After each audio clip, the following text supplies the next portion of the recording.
Hello and welcome to Distance learning. Man, had some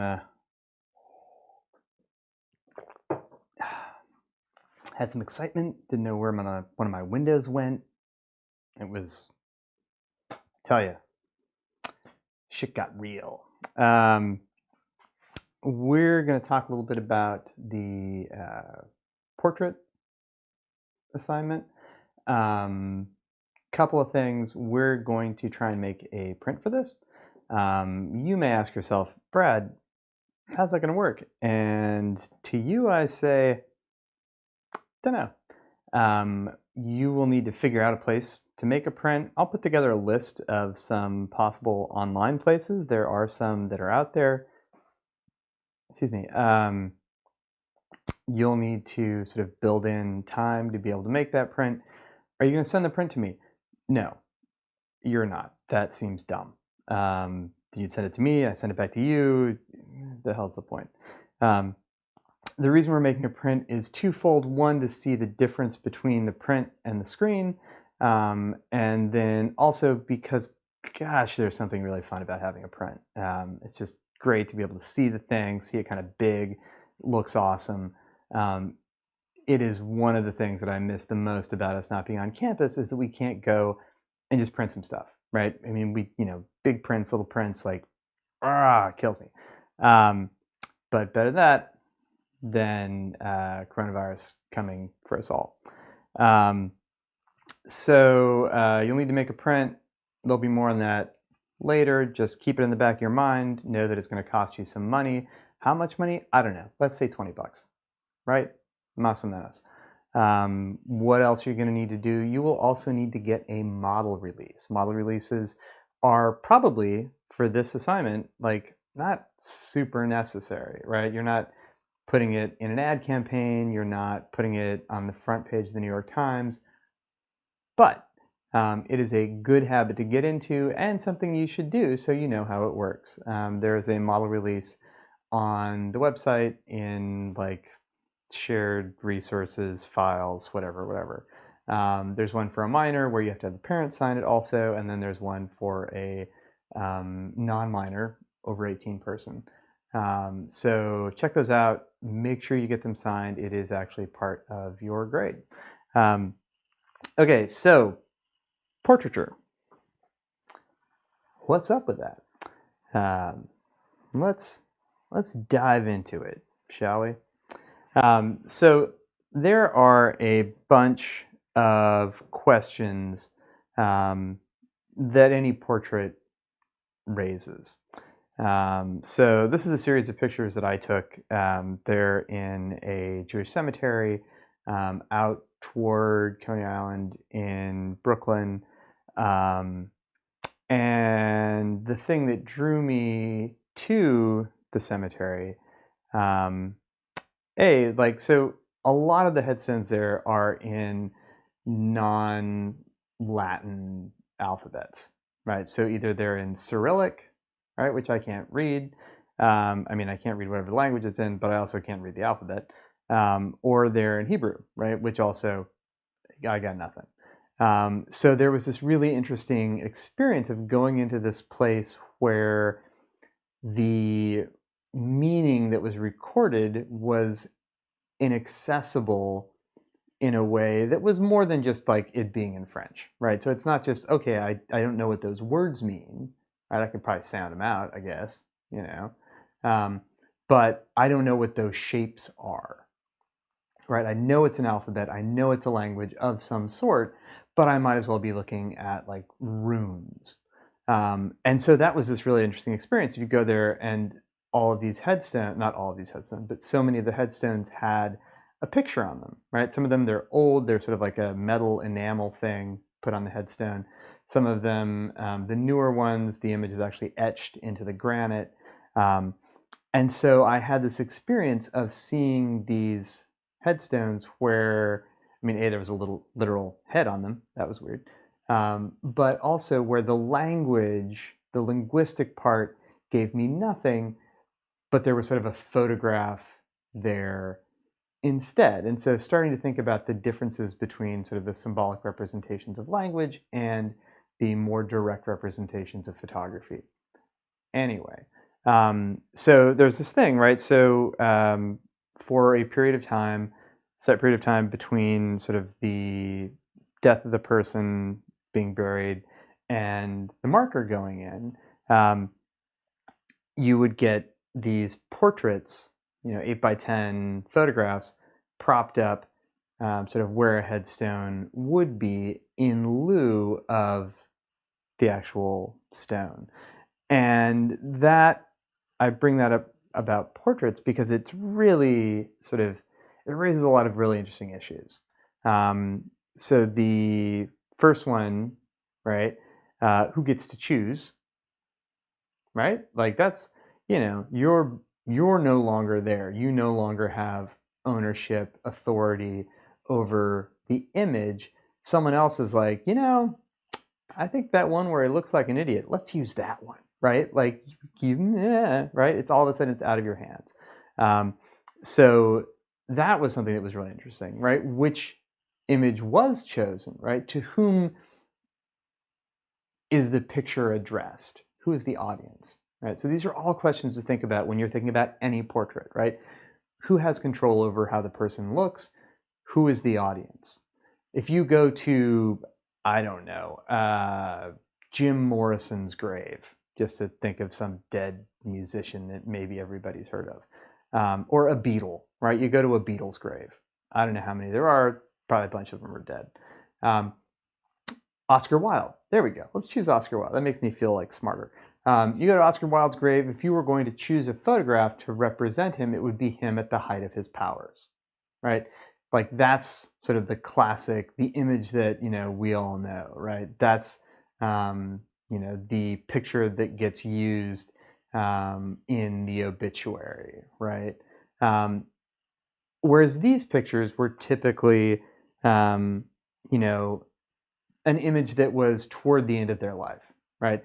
So these are images that are meant for people who actually knew them personally, rather than just people who sort of knew them when they were famous or when they were elected mayor or whatever.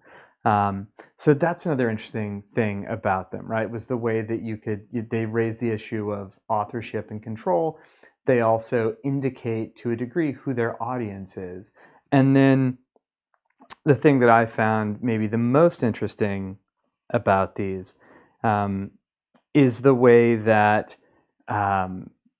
the picture exposed to the elements, breaking down in the rain, whatever, the way that process mirrors the dissolution of memory, right? So kind of what Kenneth Josephson was talking about, where when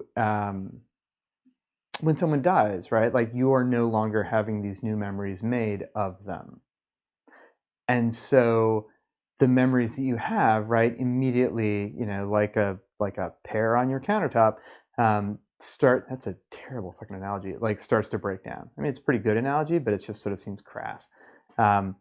And these pictures also left out in the rain in these like cheap frames are also breaking down. And so you have this like, the representation of the dissolution of memory occurring in the picture, in the shot. And that for me was also like super interesting and compelling.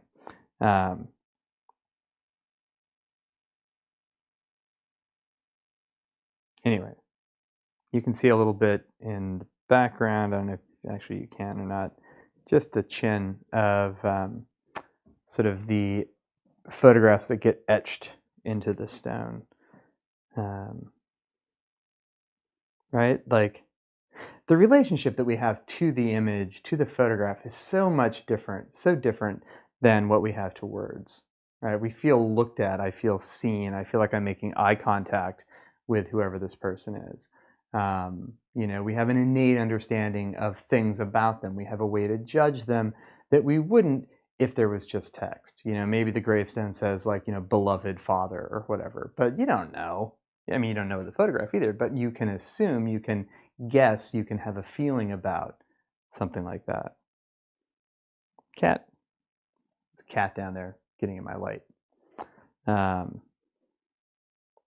Right, this woman, I love her, right? She's like raising a glass of vodka. I'm like, you know what? Good for you. From beyond the grave. Prost. So these images are photographs, right? They're portraits, but the people who took them were not necessarily like photographers out there trying to say something. These are sort of like a practical use of photography that I am like looking at and curious about because it raises all of these interesting issues. But we can ask those things about all pictures forever. So I'm going to introduce some more like photographers, and keep those questions in mind, right? Who's in control? Who's the audience? How is this picture? What is this picture saying about the person portrayed? How is it doing that? What are the tools that the artist is using to make the picture? And then as we go through, there's kind of it's kind of a progression of immediacy or realness, right, that we'll go through. So the early ones are unmediated, meaning that there's not something kind of coming between us, interpreting things between us and whatever was in front of the camera. There isn't sort of the, there's no sort of play acting with it. So Kazuo Kitajima is a Japanese photographer. I'm still worried about stepping on a cat. Japanese photographer, was famous for a series of black and white portraits that he made in Japan. This is obviously not black and white, and perhaps obviously not in Japan. You can just see this sign back there. This is Universitätsstraße. So I don't remember where the hell they are. Let's say Berlin, right? That's a city everybody knows, or has heard of. I've never been there. So this picture, right? So this is street photography, right? And so as street photography, there is a realness, there is a lack of stopping people and getting them to do something. We assume a greater degree of authenticity, perhaps, and with that, a greater degree of accuracy, right? Those things don't necessarily have to be true at all. But I think that's kind of the sort of the language, the assumptions that we bring.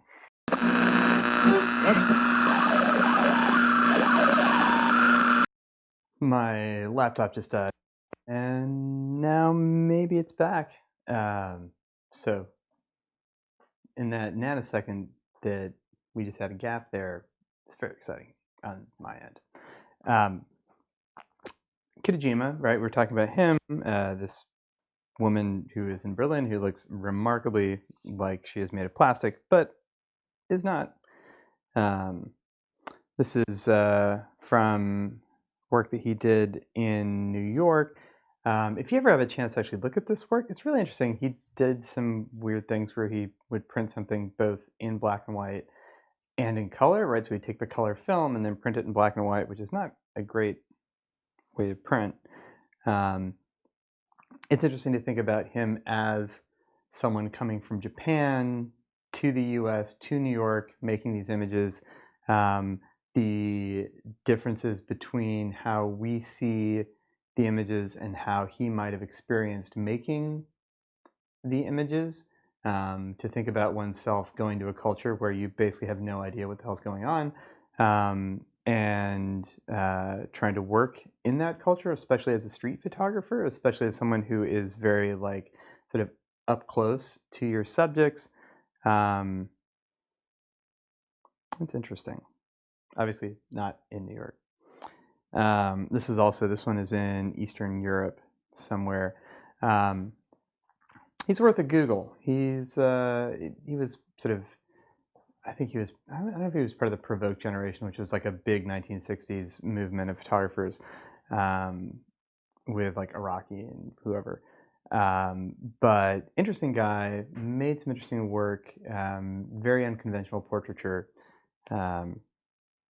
Yeah, worth looking at. I think it's also interesting to think about, like, how did he, as this like foreigner coming from Japan, being sort of unconnected to like certainly the intricacies of mainstream US culture, like how did race work for him as he's making these images? He did a lot of work in sort of northern Manhattan and Harlem, in a way that if it was me making that work, in images that feel kind of confrontational, I think would be very different. But I think it's worth thinking about. So these images, right, where we assume this authenticity, we assume this accuracy, we assume that it is sort of real because it's unstaged, it's immediate, it's like as it happens kind of picture.